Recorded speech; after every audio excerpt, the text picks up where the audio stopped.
Oh, hi. My name's Gary with Vanlife Outfitters. Hey, are you like me? Are you thinking, man, I got a bunch of stuff in my van. I really need to be able to charge it up faster. I wonder what this secondary alternator business is all about. Okay, well, this video is for you. Do you have Battleborn batteries like I do? Again, this video is for you. Are you a super electricity nerd that has 25 minutes to waste on a video about being under the van and installing stuff? Okay, this video is for you.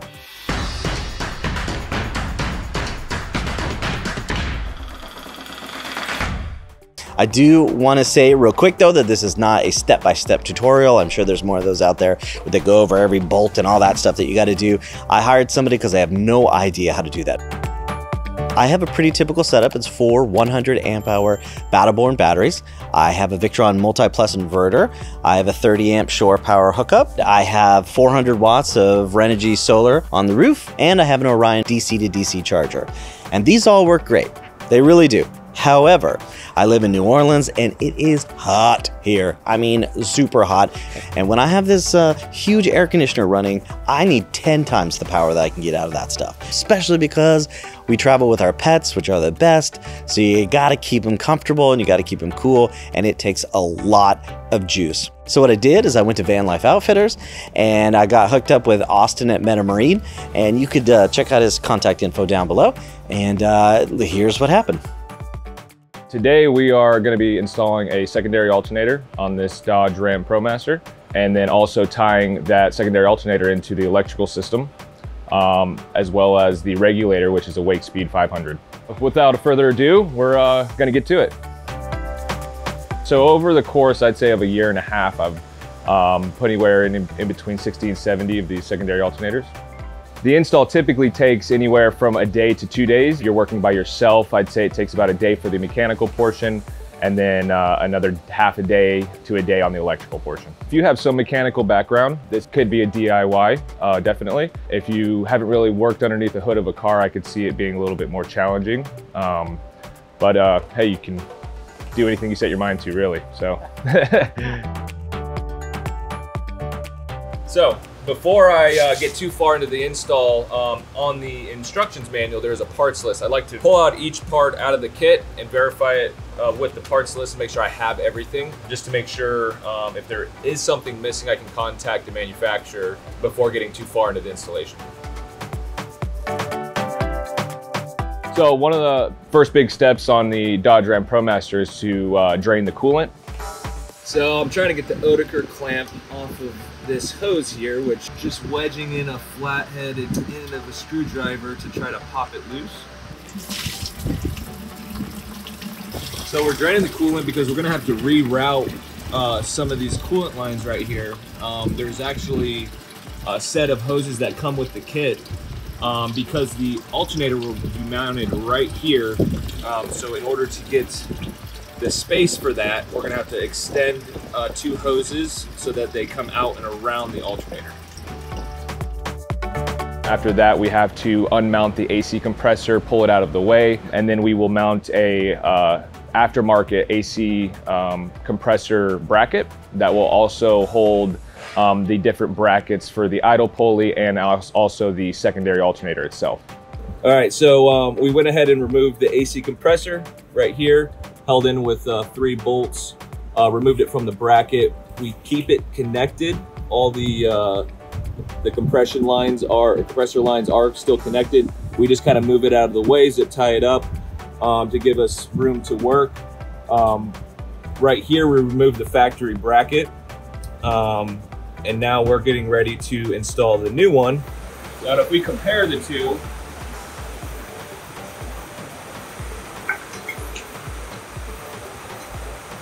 quite a big difference here. Right here, here, and here is what's going to allow us to bolt the bracket that actually holds the alternator beside the AC compressor. So a little bit bigger, bulkier, so that we can build out that bracket system for the second alternator. So we have successfully remounted the compressor back onto the new bracket. Now we are working on this fancy little device here that they give you to actually help bend the AC compressor lines slightly out of the way from the alternator. This is also used as the tensioner tool for the secondary belt system. So it's a 2-in-1. Yeah, so next steps are we're gonna start working on removing the crankshaft pulley. Yeah, that is the knuckle buster of this whole project. I have successfully just broke free the crankshaft pulley bolt, which will require a very large breaker bar and a 27mm socket, shallow.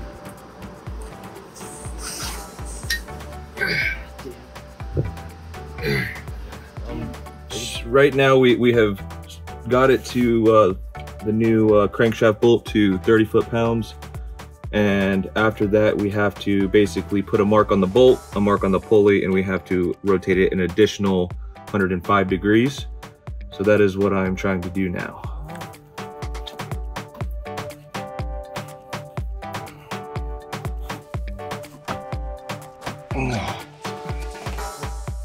And then we will be adding a second pulley that fits right together next to the crankshaft pulley, and that will actually hold and drive the whole belt system of the secondary alternator. So really the alternator is just held in with 3 bolts, but it's all the work leading up to that is pretty much takes the effort and time. We examined the van's electrical system. We had to decide one, where we were going to hook it up, and then also how we were going to route the cables through. We ended up going with a 2-inch hole through the floor beside the electrical cabinet. We used 2 different boots, one that goes kind of inside of it to protect from the metal, and the other one to kind of dress it coming out of it. And then we're going to route it and connect it into the Victron distributors. I had to run some 4-aught cables up to the alternator, and those are going to be going back to the electrical box. And from there we had to crimp those up, get them ready, put conduit on them. They are very heavy. They're big cables, they're heavy, they don't like to maneuver, that is for sure. You kind of got to force them to go to the ways that you want them to go, but it's what you need, so.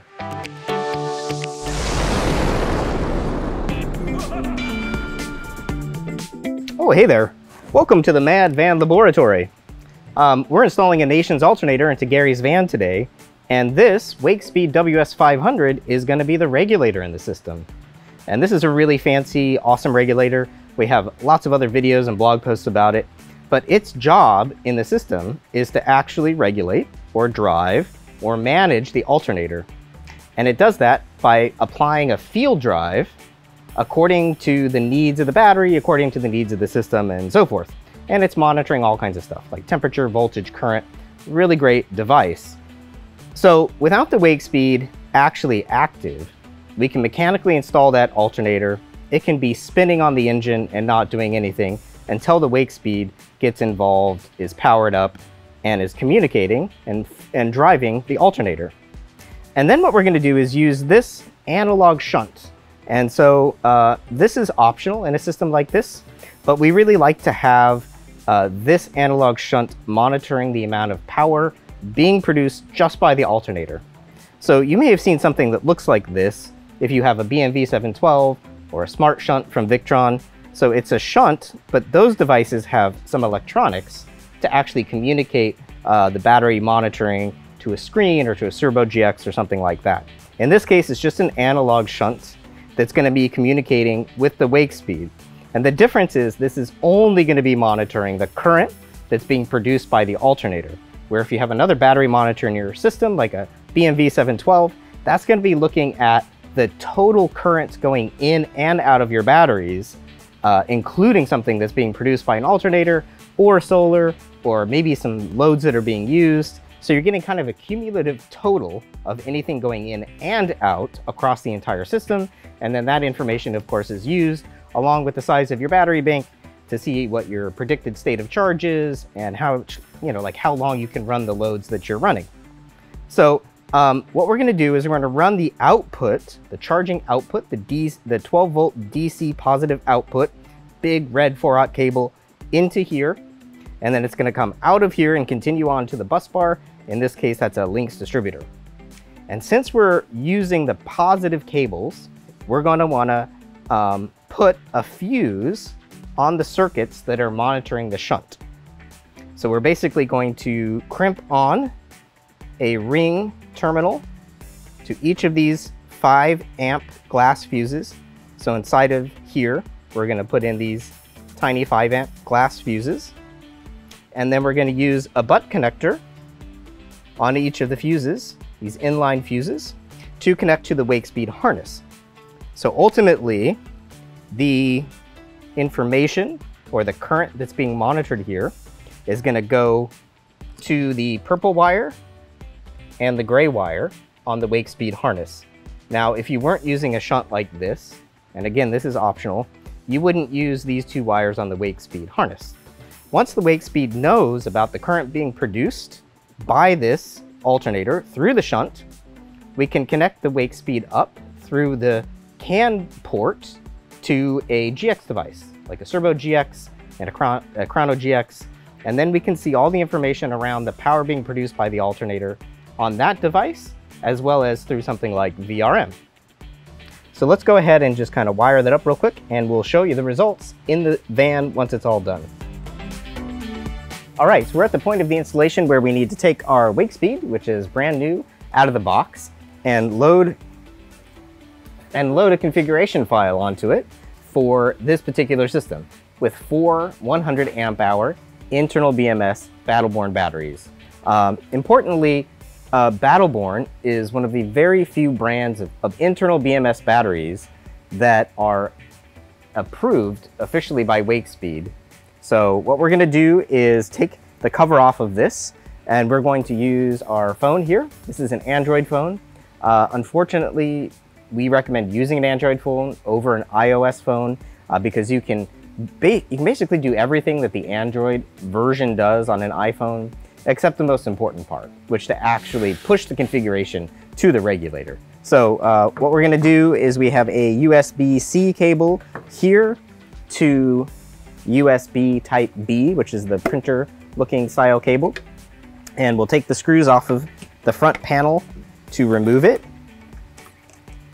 And then as soon as we connect it up to the app, the USB port is going to give us a data connection. It's also going to power up the device, which is kind of cool. So you don't need this all wired up into your system for it to work. So you can kind of pre-configure this on the bench, on the table, just with the USB cable. Try not to lose the screws. That always sucks. All right, so there's the inside of the Wakespeed. And we're just going to plug that power cable, USB cable in.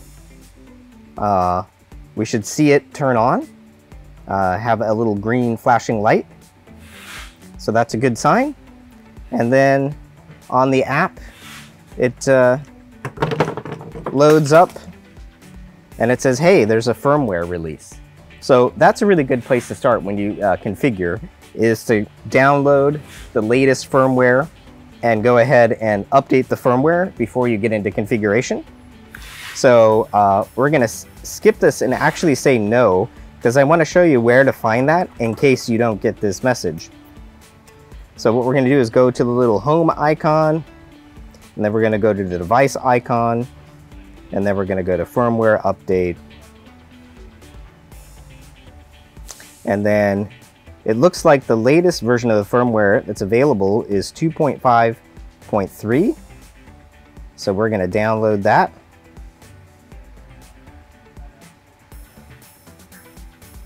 And then now it says preparing regulator. Please make sure you're connected through USB. We are. We're going to hit next. And pretty easy process. It's writing that latest version of the firmware now to the device.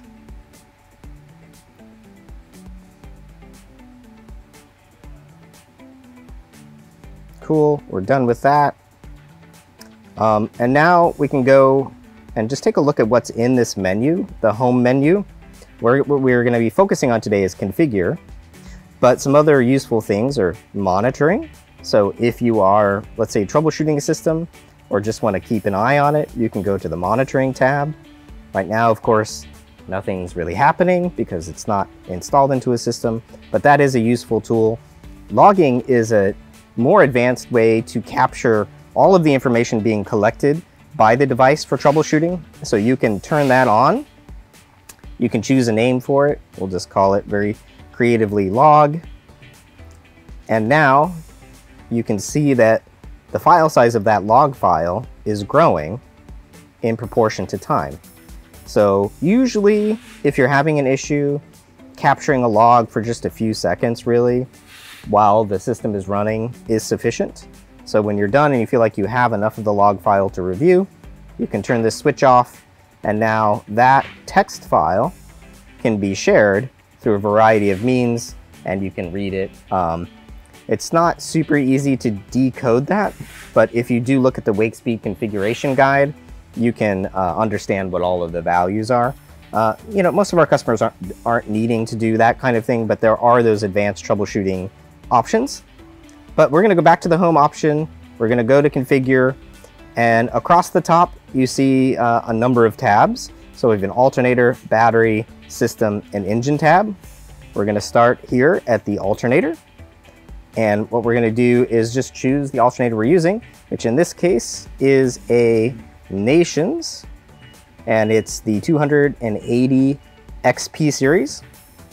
The alternator capacity is 280. We don't really need to put that in, but we're gonna go ahead and do it. And then the alternator name. Now, the name you put in here, if you connect your Wakespeed to a GX device, like a Serbo GX, that's what you're gonna see on the screen when you look at devices. So we like to name it pretty specific. We're gonna name it Nations, and then hyphen Wakespeed. So when we look at our Serbo screen, our Touch 50 screen later, we'll be able to know what this is. Now I'll point out that all the stuff you see in the kind of pink color, this is so-called expert mode, which we have turned on. But if you, by default, when you have the app and you load it, expert mode is turned off. And generally speaking, you can just leave it off. And so we don't really need to get into the expert mode for this particular system because there's nothing really unusual about it. So that's all we have to do is this top part on the alternator tab. Then we're going to jump over to the battery tab. And the brand of these batteries, of course, are Battleborn. And they are the 112 version. And in this case, there are 4 of them. So we have a parallel battery bank of 400 amp hours. And it shows us that. It shows us 4 batteries. It gives us the total amp hours. And then if you scroll down, it's going to tell you what kind of a charge profile is going to be used based on your choices. So that all looks good. That's all we have to do on the battery tab. Then we're going to jump over to system. And we are actually going to be using a shunt on the alternator. We spoke about that earlier. So we're just going to turn that on to tell it that it should be paying attention to the gray and purple wires on the Wakespeed harness to be monitoring that current going through the shunt. And it's this kind of a shunt, so we don't need to change those values. Again, the stuff in the pink color or the salmon color, we can ignore. And in this case, we don't need to do anything with the engine as well. This particular Nations alternator doesn't have a stator sensor or stator wire. And for now, the DVCC tab is only relevant to another Wakespeed product, which is their DC to DC charger that's fairly brand new as we make this video. So that's actually it. We could save this configuration to a file, and now we could recall it if we were doing a lot of these systems. And the last step here is to actually push the configuration into the regulator. So we're going to go up to the 3 dots menu, and we're going to click on the configure device. And at this point, it should write your configuration to the Wakespeed. And then once that's done, we're going to confirm it, which is just a matter of reading back the settings we put into the regulator and confirming that they're matching our settings here. So the transfer completed, which is great. We'll go back to that 3 dots menu. We'll click on confirm device. And everything looks good. At this point, we can disconnect the USB cable and install it into the system. Well, I'm going to screw this thing into the wall is what I'm going to do. And I'm going to use short enough screws that we don't destroy Gary's shower, which is right on the other side of this wall. That's he told us that was important, so I don't know. Sometimes these customers are like really crazy and picky about stuff, but anyway, we're a team player and we're gonna make sure we don't destroy the shower. Everything's been wired up, so we're literally just connecting the main harness. We're connecting this cable, which is an RJ45 crossover cable that's going to go from the Wakespeed to the Servo GX. And it's crossover cable because the pin configuration is different on the Wakespeed side than the Victron side. And this cable is very nicely color-coded. So on the Wakespeed side, it is black on this connector. And on the Victron side, it is blue. So we can plug that into either one of these ports. And then the other port needs to be terminated. So we have a little black data terminator. And then the main harness goes into this multi-pin connector. And it should kind of click into place. Voila! Voila. A very satisfying click, I will say. All right, fast forward, everything's installed. I'm back at home. I got all the software updated. If you look, my batteries are about 46%. The solar panels are on, but you know, it's 3:30 in the afternoon and the sun's not hitting it perfectly, so I'm getting 0 watts. So it would take an infinite amount of time if I only had solar. Like it just doesn't work. All right, so if I plug in the shore power, plug this thing in here. All right, so let's see what this is going to do. So this is set at 14 amps because I didn't want to trip a breaker or anything. So cool, we're a little over 1200 watts, and this is what everybody does. You sit, you plug it in, and you wait for 4 or 5 hours for it to get up to 100%, and then you can take off. But with this secondary alternator, it's gonna blow your mind. Let's go check it out. So, if I turn the van on, all right. Okay, so you can see right there the DC to DC charger's on. It's 403 watts. That's still not enough, right? I need some serious power in here. So you gotta wait a little bit for the Wakespeed to power up, and then all of a sudden, bam, look at that, here it goes, because it keeps going up, keeps going up. All right, now I'm over 2,000 watts at idle. At idle, this is bonkers. What a time to be alive. Look at that, I'm just sitting here making energy, baby. Look, it's at 2,300 now. So if you combine the Wakespeed with my isotemp water heater, which uses the coolant lines to heat the water, this van, when you turn it on, just makes energy. It's amazing. If I have to sum it all up, it's really a game changer. I know everybody says that, but it's crazy how much power you get just going down the road. What I would do is I would go to vanlifeoutfitters.com and check out all the electrical bundles. You can get everything from the actual batteries to the BMS to the inverter. You could also get the Wakespeed there. And then if you have any questions, like if you have Battleborn batteries and you want to know how to set up the internal stuff, they know how to do all of that stuff. It's pretty cool. Very smart. They know what's up. And also check out Austin at MetaMarine. If you're in the Florida area, he can install just about anything on your van, your boat, whatever. And he's a really cool guy. So anyways, thanks for watching, and see you next time.